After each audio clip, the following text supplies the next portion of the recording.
came out super cute. I'm very happy, and I'm glad I ended on that note. Hey guys. What's up? Critterosity and Me. Alleged Acts are about to make these hats. Crazy. What are you, Will Smith? We just got this delivery, Greg, from HTVRont. It's a surprise to me.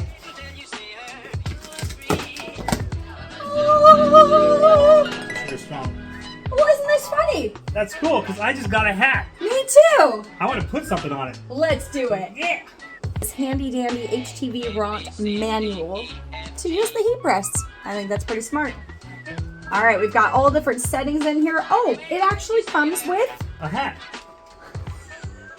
It's pretty cool. I'm super excited because it comes with the mold for it so that we can actually mold the heat press over it. And we don't need to buy a mannequin head or anything crazy. Is that what this is? Yep. So ooh, silk. That is like silk. It's like velour. Velour. Look at this. Look at this. Another hat. Ooh, what is this? This is the machine.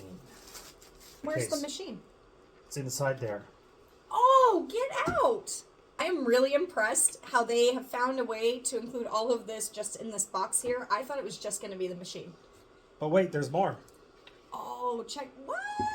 That is so cool. So this holds it when it's hot, and this helps to mold the form. It's the form. Yeah, the form.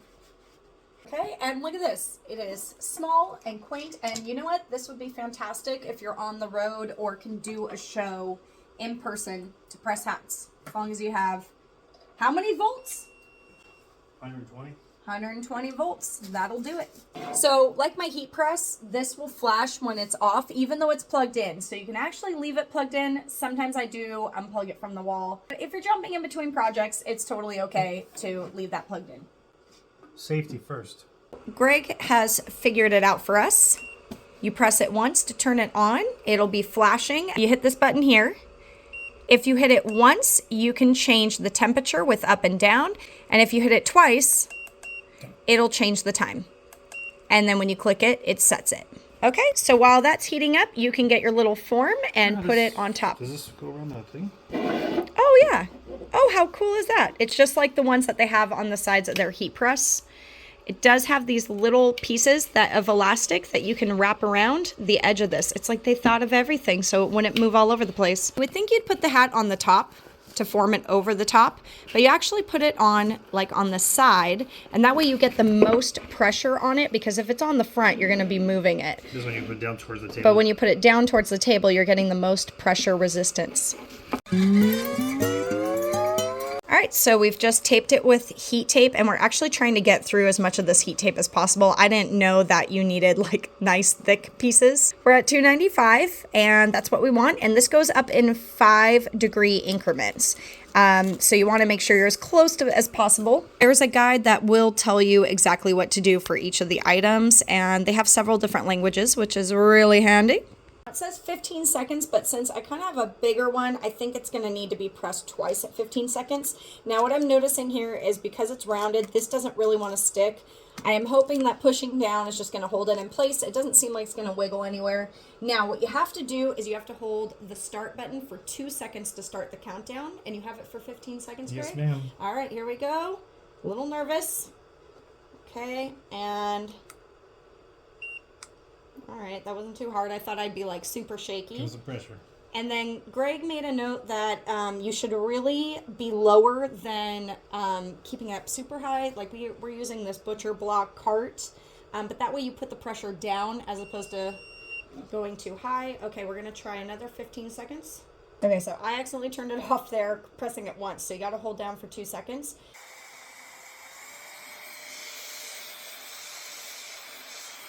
All right, so once it's kind of cool to the touch, that's when you want to remove a heat transfer. Sublimation's a little bit different. I want to make sure that if this is not peeling off easily, that I want to do it again. So I'm not going to ruin all my heat tape, but you can see, wow. Are you kidding me? That was even easier than tote bags and t-shirts. I'm flabbergasted. Now we want to set this in one more time. Okay, so I'm just holding this for Greg. He's going to press down a couple times. Now the reason we're doing this a second time It technically is fine the first time for a hat. For a t-shirt, I definitely go over it a second time. Try to get less of that smooth texture and try to get some of that Teflon texture into it. And I'm gonna flip this around again. We're gonna go a little higher this time.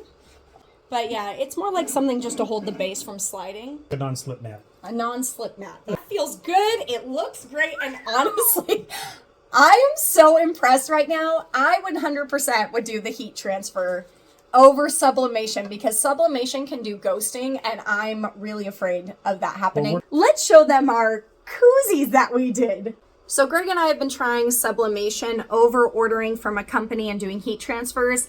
And this is what ghosting is. If you've never seen it before, it's when it shifts when you're trying to put the print down and then press. And I don't know if it's because it's neoprene. We have used cardboard in between with heat transfer tape, etc. And it just was not working for us. So I don't know if this is gonna be any different with sublimation, but we're about to find out. The sublimation paper, you're gonna need to change it anything near 392, and it needs to go on for 40 seconds. The longer the transfer can fuse and create that chemistry, what is it called? Science, basically science. So we have learned with sublimation, you have to tape it so well into place. And just remember, the heat tape is pretty affordable. I think it was $5 for 2 rolls, but I highly suggest getting thicker tape. Greg realized when we went to do it, as much as we want to follow the guide, we felt that this one was not stretching or giving enough. It was too much space in between, and with sublimation, you want no give. So we're gonna go ahead and do this. I'm gonna hold it because there's a second person here. Otherwise, you cannot do it. And we don't like rules. Yeah, Greg's very against rules. So sorry, HTVRont, it's not me. So again, we are breaking rules right now. It is not suggested to do it this way, but I don't know why this one had so much air between the hat and the form.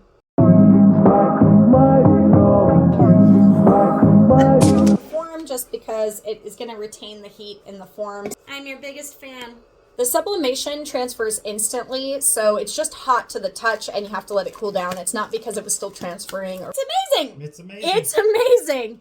That is awesome. Like first week of sublimation, trying to learn, you can see right there on the words of confusion. But when you look at this one. How you like me now? Straight up capping. Are you the president of your club? Not only am I a member, but I am the president. So sublimation is supposed to go on polyester products, and they are coming out with polyester cotton blends, which I've heard kind of work. I don't have anything like that. So I did the heat transfer. I did 40 seconds. Down low, 40 seconds up high. We're gonna find out if I pressed enough and if the sublimation went through. We're gonna all find out together. Okay, you know what? So it did transfer. If you are gonna do this and you are gonna use a hat that's similar to this, I do suggest just keeping it lower, but you can see all of the fabric detail. All right, so I've got this one and I've decided to try by myself to do this one with the form as is. So we are trying out my new stitch that I just made the other day. This 100% did not work because of the actual cap. As we say, cotton is great for heat transfers, polyester too, but not as much as cotton based. This is not sticking to the actual fabric, so not the iron's fault at all. That came out really cute. It did start to hold a little bit more as I went back over it, but I'm finding where the ear was might have been because this was raised right here and it wasn't getting fully pressed. But I also tried to transfer it just with a corner. So I'm gonna keep this one. Hey, maybe somebody will see it here and want one pressed, but maybe on a different light beige hat. All right, since I didn't end on the note I wanted with this hat, I still think it's cute. I am making this one because how perfect is that? This came out super cute. I'm very happy and I'm glad I ended on that note. And this came out super cute and I'm very happy on that note. I feel like I'm being mocked. All right, so Greg, 10 out of 10, what do you think? 47. Perfect, and that's how I feel too. Thank you HTVRont for our new hat press. all joking aside, let's really take a look at how cool this is. The perks and the specs. It's portable, exclusive to various hats. Once you get down how to start it and stop it by holding the timer, it's so easy. One person can definitely do it. And even if you're using a children's hat or an adult hat, it doesn't matter. They've made this product so easy to use, and you can actually press several times to get what you need. If you've heard me say it before, I'll say it again. I do not promote anything that I wouldn't use, and here I am promoting something that I will use. Like to save like me? Well, you can save 20% off February 19th through March 20th and use my code EVA20, and the link is in the description to get right to it. This code is only good for the Hat Heat Press and the dates given, not with the Hat Press bundle. We just love it so much, we had to do it.